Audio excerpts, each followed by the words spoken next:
Countdown to shutdown. Oklahoma is just hours away from a statewide teacher walkout. We're hearing from teachers tonight as they prepare to head to the Capitol, the impact they hope to make and what they want lawmakers to hear. Our kids are worth it. You still have some work to do. We are just getting started. The feeling in here is not fear and scared. It's we've got this. On the scene, on the story, with breaking news. News on 6 starts now. First here at 6:30, police say a child is dead after getting hit by a car. News on 6's Tristan Land is live on the scene with the latest for us. Tristan, what can you tell us? Aaron, here our community is grieving the loss of a 2-year-old boy after police say he was hit and killed by a car near Admiral and Yale. I'm going to step to the side so you can take a look at what's going on right now. We have all hands on deck here. Tulsa Police and the Tulsa Fire Department are on scene. IMSA is also here. Neighbors are outside right now still trying to figure out what exactly happened here. They tell me this is a very tight-knit community, so they will come together to help out the family in need. Walking up, I've seen lots of tears from friends and family here outside. Investigators are still deep in their investigation right now, so they haven't had time to give me a statement, but as soon as we get more information, I'll be sure to pass that along online and on air. Live on the scene on the story in Tulsa, Tristan Land, News on 6. All right, thank you, Tristan. We are just 2 days away from the teacher walkout, and educators in Bartlesville aren't wasting any time preparing for their trip to the Capitol. They know exactly what they want to say to lawmakers and the changes they want to see in their classrooms. News on 6's Amy Slanchik is on the story. A normal Saturday for a teacher might involve grading papers, even spending time in the classroom. But today, they're getting ready for Monday's walkout. These are the messages Bartlesville teachers are taking to the Capitol. It's time to fund our schools. The leaders of tomorrow are in the classrooms today. And I can help you with the math. Can I borrow that black marker? Yeah. It's not the first time Wayside Elementary counselor Rachel Groulet has made a trip to the Capitol to fight for education. 2, 4, 6, 8. She remembers walking with her parents, who were both educators, when she was 14 in 1990. I'll be there Monday with my daughter, so it's come full circle in a sad way. The feeling in here is not fear and scared. It's we've got this. Bartlesville Education Association president and first grade teacher Heather Boyle says teachers are ready. Teachers are ready to do a couple things. One, to say thank you, because we know that there was a great show of bipartisan work on behalf of our students. She says they're determined to send a clear message that teachers aren't going to settle when it comes to funding their classrooms. Really fight for a little more for our kids, not for ourselves. That's what's so important. I mean, I go into classrooms and I see teachers sharing textbooks. While teachers know what they want, Rachel says she's not going to the Capitol with any expectations. I'm trying to go with an open mind and a positive attitude, and I am grateful that something went through. I just know that we need the funding and it needs to be sustainable. On the scene, on the story in Bartlesville, Amy Slanchik, News on 6. And we're hearing from teachers from across the state tonight. It's all part of News on 6's digital partnership with OU's Gaylord College of Journalism called Unfiltered. A second grade teacher from Norman tells us that all the student teachers that she's mentored recently have all gone to Texas. It's kind of emotional for me because I would love to be holding their hands and teaching with them right now and be inspired by them daily. And I would love the children of Oklahoma to have them as their educator. But we can't compete. And coming up later in this newscast, how Tulsa Public Schools is trying to hire teachers in the middle of Oklahoma's education crisis. And our coverage of the looming teacher walkout continues on air and online. You can find the latest school closing information at the bottom of your screen and on our free News on 6 app. Also online, why money from the lottery isn't enough to solve the state's education funding problem. And what a state lawmaker has to say after spending the day in a Green Country classroom this week. Plus, we've compiled a list of resources available for families as the school shutdown looms. And join us on Monday for live coverage throughout the day, including a special hour-long broadcast, Educate Oklahoma, at 7 o'clock Monday night. I hope you've enjoyed today's mild weather because big changes are moving into green country right now. A cold front moving on in towards the I-44 area, starting to spawn a few showers, and as it drops further south, might generate a few thunder showers as our evening goes along. Right now, just a few showers popping up near Nowata over towards Veneta. We're not likely to see anything too heavy over the next hour, but as we go on in towards about the 8 o'clock time frame, we might see a few thunder showers developing, mainly south of Tulsa and down towards I-40. That's the most likely area to see rainfall for the evening. And as we work our way to 10 o'clock, still some of those scattered showers, possibly a thunderstorm, mainly Muskogee, followed down to McAllister before they start to exit the area by midnight. So here's a look at the rain timeline tonight for Tulsa. Really between now and about the next hour or two is the only window to see a thunder shower or just a brief sprinkle. And then the rain chances are on the rise tomorrow with drizzle and even freezing drizzle in the mix. This evening, though, hardly any sign of that with temperatures in the low 70s in the metro area. We'll be tracking a few more thunder showers tonight, but a wintry Easter lies ahead. And then we'll be talking about a very cold April pattern. Back to you. All right, thanks, Mike. Investigators are looking into what caused a house fire that sent one woman to the hospital. Firefighters were called out to the home near 66th and Peoria this afternoon. Crews found a woman inside and managed to get her out through a window. No word on her condition tonight. And Tulsa police are investigating a collision involving a pedestrian. It happened this afternoon near Pine in Atlanta. Officers say the driver of the car had an unsecured 3-year-old in the front seat, which may have distracted that driver. The pedestrian was taken to the hospital with non-life-threatening injuries. And new this evening, a church camp is destroyed in a fire. Camp Christian with Disciples of Christ Church caught fire early Friday morning. These are pictures of the Howard Lodge cabin where the camp is held near Choteau. No groups were on campus at the time of the fire and no one was hurt. The cause of that fire is still under investigation tonight. And we have new information about a kidnapping out of Owasso that prompted an Amber Alert. Police say John Hinkle took his 8-year-old daughter from her home last night with the help of his girlfriend, Chrissy Marlowe. According to police, Hinkle lost custody of Ariana on Tuesday. OHP was able to track Hinkle down and rescue the child near Pryor. Ariana is now in protective custody. Hinkle and Marlowe are behind bars on kidnapping charges. And Tulsa police need your help tonight. Officers are trying to identify this man. They say he entered the parking garage at City Hall around 4:30 this morning and damaged 21 city vehicles. Police say he caused thousands of dollars in damages. Tulsa police say the vehicles are self-insured, so this comes directly out of taxpayer dollars. If you know who this man is, call Crime Stoppers at the number on your screen. And Creek County deputies are warning you about scammers that could be targeting your phone. People in Creek County say someone is posing as a person working for the sheriff to collect unpaid debt.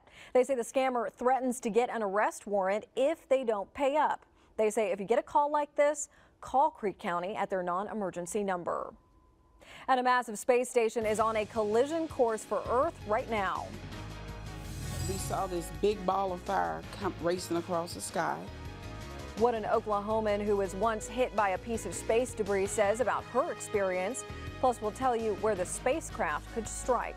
And it wasn't space junk falling out of the sky today in one green country town. Why it was raining Easter eggs today in Bartlesville.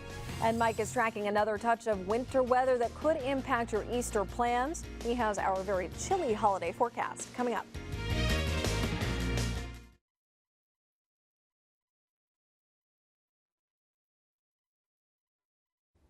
We're still following breaking news right now near Admiral and Yale, where Tulsa police say a toddler is dead after being hit by a car. Investigators are on the scene right now. We'll have more on this story coming up at News on 6 at 9 and 10. And Tulsa Public Schools has 10 new teachers after a hiring event today. More than 70 people visited with principals and interviewed to fill the empty positions. Many of the applicants applied weeks ago. A former Tulsa police officer who applied to be a teacher says the recent pay raise passed by the legislature had nothing to do with his decision to apply. I'm here to do a service for the community more than a service for myself. There are nearly 100 job openings with TPS right now. We have a link to those applications on our News on 6 app. And right now, an out-of-control space station is on a crash course towards Earth. The Chinese spacecraft is expected to re-enter the atmosphere sometime this weekend.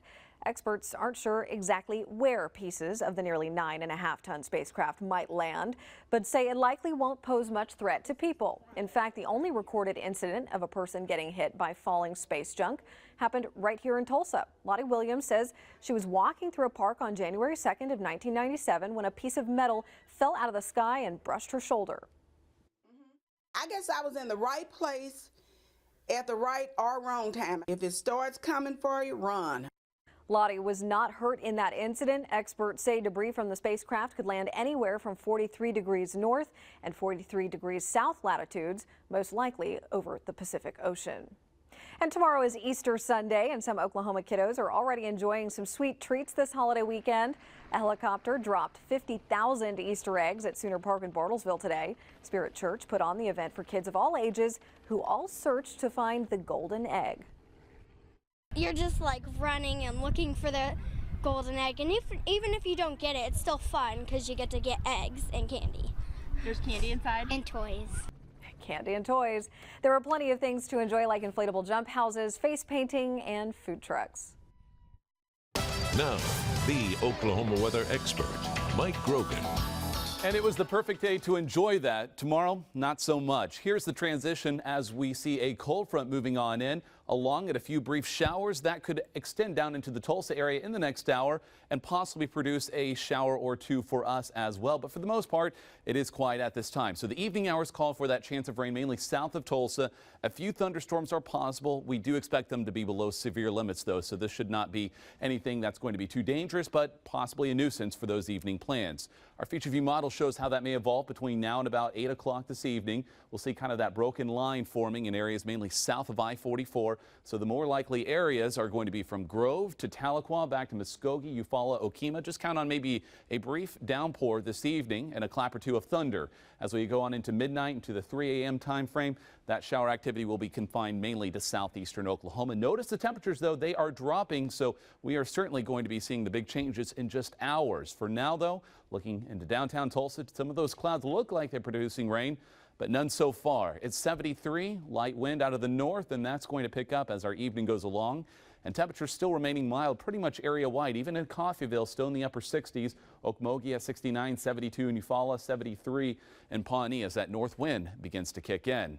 So tomorrow we're looking at a nearly record cold day. This is our Easter Sunday. As it turns out, we're looking at a 47-degree high, more than likely at midnight, before we fall below that into the rest of the waking hours on your April Fools. This no April Fool's joke. And as we look at your Easter Sunday itself, we're going to start the morning. If you're waking up around 6 or 7 in the morning, if you're heading off to a sunrise service, not likely to see the sun, but be sure to bundle up. And later in the day, I'd have the rain gear on hand as well. Nothing heavy, but there could be some very light showers or drizzle. Keep in mind the wind chill could be dropping into the 20s. What a nasty turn as we enter the month of April. So tomorrow there is a chance of rain. It's likely mainly in the form of drizzle or very light showers, and to the north it might be flirting with freezing, so some of those elevated surfaces could develop a light glaze. This is not likely to be an impact on travel for the most part, but there could be, once again, at least on a bridge or overpass, the possibility of that getting a little slick. So just be aware of that tomorrow afternoon and evening. Once again, the rest of us is just kind of a nasty, raw sort of day. And the wind chill values dropping into the low 30s for most of us. If you live in southeastern Oklahoma, you might hang on to that milder air just a bit longer, though, and it may feel like the 20s by afternoon. Here are those wind chill values by 3 o'clock, 28. It's what it may feel like in Tulsa, and little or no improvement as we go on into the evening hours. So we're going to see this front moving to the south as we move on into your Easter Sunday. We're just saying Mother Nature's discombobulated. We've got temperatures that resemble that of January, and as we move through the day and on into that evening hour, we'll see the shower activity diminishing just a bit before it starts again by Monday morning. We might flirt with a little freezing drizzle again early Monday, but south winds returning, a warm front that brings us back into the 50s, feeling balmy compared to Easter Sunday. And overall, we're going to see very light rainfall totals, but to the southeast this evening, a few spots might pick up close to an inch. And then it's just a very cold pattern. Check this out. We are below normal all week long and possibly below freezing Monday morning and again Wednesday morning. So this pattern is likely to continue well into next weekend. So the forecast this evening, 60. Temperatures are plummeting to 40 by morning, and then some light drizzle during the day, and we'll end up with that high or low during the afternoon hours down into the 30s, 34 by 5 o'clock. A few showers on our Monday too, but notice we're a bit warmer. A few showers or storms may linger into early Tuesday before we clear out for a few days, and then another cool down by next weekend with more showers in the mix. Now into sports with Harold Kuntz. This is News on 6 Sports with Harold Kuntz. Thank you, Michael. The Final Four underway in San Antonio. Tight one in the first one between Loyola Chicago and Michigan, 45-42 in the second half. And, of course, Kansas and Villanova in the nightcap. Aaron Conrad with a report and a breakdown and analysis later tonight. There is also a special get-together in San Antonio this weekend at the Final Four. Last week, we told you the story of Erica Downey, the wife of NSU men's basketball coach Mark Downey, and her mission to donate a kidney to a well-known basketball coach in Billy Gillespie. The pair met up last night in the Alamo City. This is the first time they've met face-to-face, and in even better news, after all the testing, Downey got the all clear and will be able to give her kidney to Gillespie. Surgery will be scheduled sometime in the next 2 to 6 weeks. Pretty cool right there. Not cool, the Thunder losing in overtime to the Nuggets. And one of the bigger angles outside of the decline in the standings is Jeremy Grant being a go-to guy at the end instead of Carmelo Anthony. Grant delivered with 16 points, and Coach Donovan and Melo gave it the okay. I think that unit was playing so well at that particular time. You know, we were on a pretty good run. We were playing good. Jeremy made a 3 when I put Carmelo back in. And, you know, Carmelo's always been a team guy. I think he felt like, okay, Jeremy's playing well, let him go. I did a good job, man, of being aggressive, knocking down shots, and playing this game. Thank you, Russell. After today, TU football has one final week of spring practice. They finished off this week with a scrimmage. Jonathan Husky's on the story as the team builds toward redemption. I'm pleased walking off the field. It's been a spring of adjustment for Tulsa football, finding a replacement for the school's all-time leading rusher, breaking in a new safeties coach, and washing away a disappointing 2017. This scrimmage is going to highlight some of the things we did really good, some of the things we did really bad. So being able to kind of get in, correct those things this next week as we get into work. The second to last scrimmage of the spring featured an even mix of plays and players. The longest play was a 40-yard touchdown run on the 14th series of the day. There's still a lot of mistakes in there that we got to correct, and that's what spring ball's for. That's what these scrimmages are for. Other than Chad President, who's still recovering from a torn ACL, Philip Montgomery played every quarterback on the roster here today. Luke Skipper took the first series, but Montgomery said he's looking for more consistency out of everybody at that position. They came out and performed pretty well overall. We just got to continue to keep improving. The longest pass play was a 41-yard catch and run from freshman Davis Brin to Cole Neff that was wiped out with a fumble. Now it's time for the spring game next week. I wanted to use those things as ways for us to get better. So we'll continue to keep pushing. On the scene, on the story at Chapman Stadium, Jonathan Husky, News on 6 Sports. Thank you, Jonathan. Coming up, we got the Sooners, Cowboys, and ORU all going for series sweeps on the dime.